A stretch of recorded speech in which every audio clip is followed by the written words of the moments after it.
we were going to make a voting app. So basically I gave a coding problem in the end. So basically in this we are going to solve a coding problem and adding list of programming languages and batches to our front end. So we will check this out. So just let's get started with this. So basically I told you that you can work with the uh, basically I gave you a coding problem in which I told you that you can create in which I told you that you can find the frequency of each element in the array. So let's solve that problem, because I told you that's very necessary to solve the problem, because it will help you to create a backend logic. So basically let's start with this. So basically I have an array. So what you can do, I have elements in it, like let it be random elements: 56, 89, 1, 2, 7, 9, 6, 6, 2, 3, 1, 4, 5, 6, 8, 9, 9, 9, then 5, 54, then again 56, then again 89. Let it be a wrong array because it will help you to get the logic clear. Then 7, then 1, again 2. Okay, so this is fine. So what I need to define, I need to find the, like in the key part, I told you that we will be designing a data structure such that the key would be having the element. The key should be element, and the value should be frequency of element. So basically what I mean by frequency of element, that in this you need to find the frequency of each element. Okay, so the key should be element, and value should be frequency of element present in that array. Okay, so I'll define a dictionary first. So my dictionary, so I can initialize a dictionary with this constructor. You can initialize any data structure. Let it be a list, set, str. You can define any data structure like this. So this is very helpful. So this is a dictionary, my dictionary. Okay, then I would traverse the array for element in array. Okay, if element not in my dictionary, okay, dictionary, then you would initialize that frequency of like you have found that element, and now that is not in dictionary. Then you need to initialize the first frequency, that the very first frequency you get that element. Okay, then if element not in my dictionary, then my dictionary, then the here the key would be the, I told you as earlier, the key would be element is equal to 1, else now as soon as you keep on getting the element, you need to update the frequency. My dictionary, this would be plus equal to 1. Okay, this is absolutely fine. For element and array, if element not in my dictionary, if you find the first occurrence of that element, you need to initialize the frequency with 1, else my dictionary of element plus is equal to 1. In this I would add a comment. Okay, first occurrence, initialize frequency with 1. Okay, else for every next occurrence update frequency. I hope this is very clear. For every next occurrence update frequency. Okay, so this is good. Now what you need to define, then I will define print star array. So this is a very short notation. By print star array, you can print the elements of the array space separated. Okay, and then I'll do one thing. I'll do one thing to have a better view. I'll print array dot sort as well. Array dot sort. Okay, good. And print my dictionary. I hope there is no error, so I can run this. Okay, now this is awesome. Okay, let me do one thing. Let me do one thing. I'll check. Let me do one thing. I'll print the array again, but this time I'll do array dot sort. Okay, so what you can do? So I'll press F5. So here you can see. So I have my array here. Okay, and now. Oh, sorry for the interruption. Okay, okay. There's some issue. Yeah, now it's fine.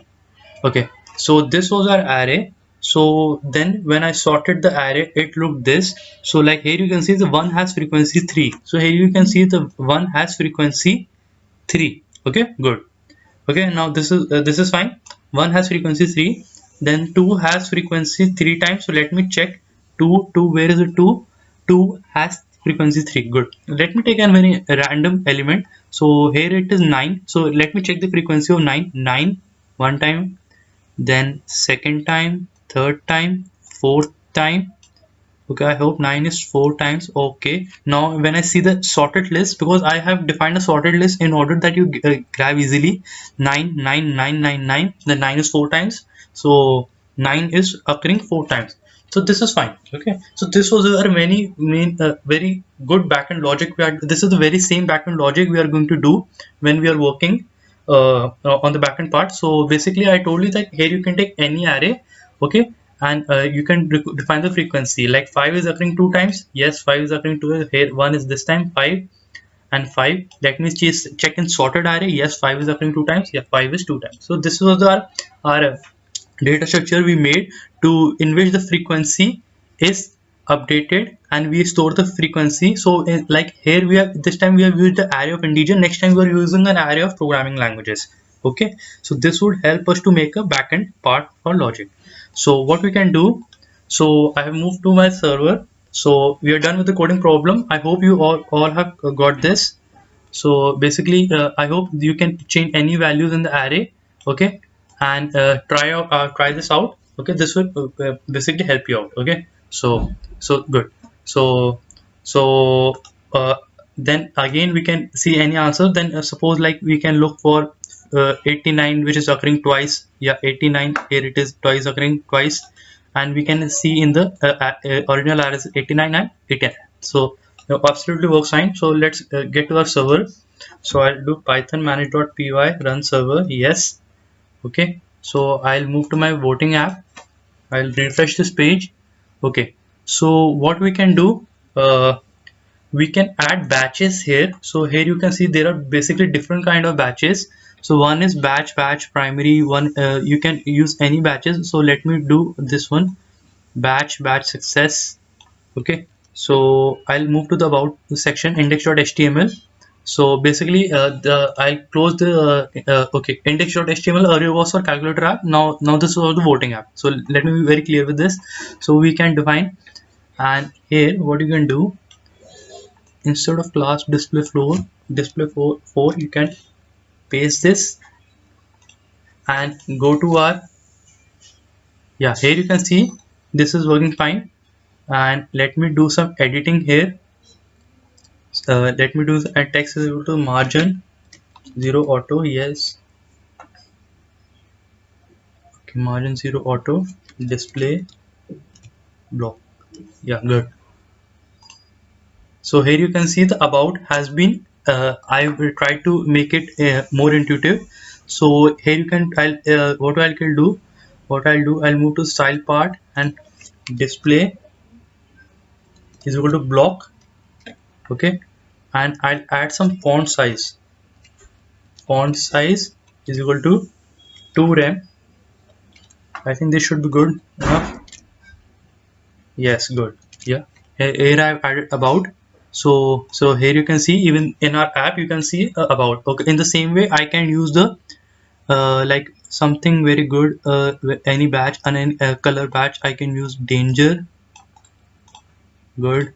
Okay, but what I need to do, I'll define p class is equal to, okay, select your language and see results. So basically I'll display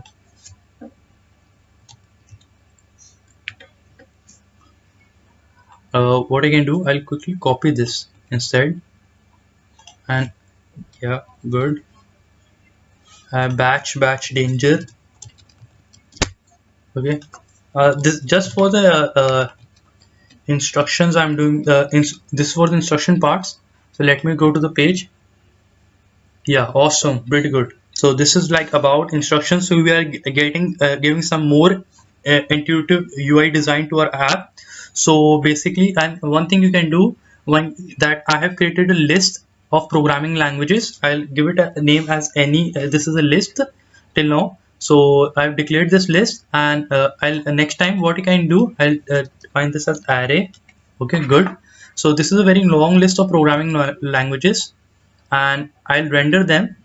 Okay, so I'll quickly show you how you can render them. My dictionary,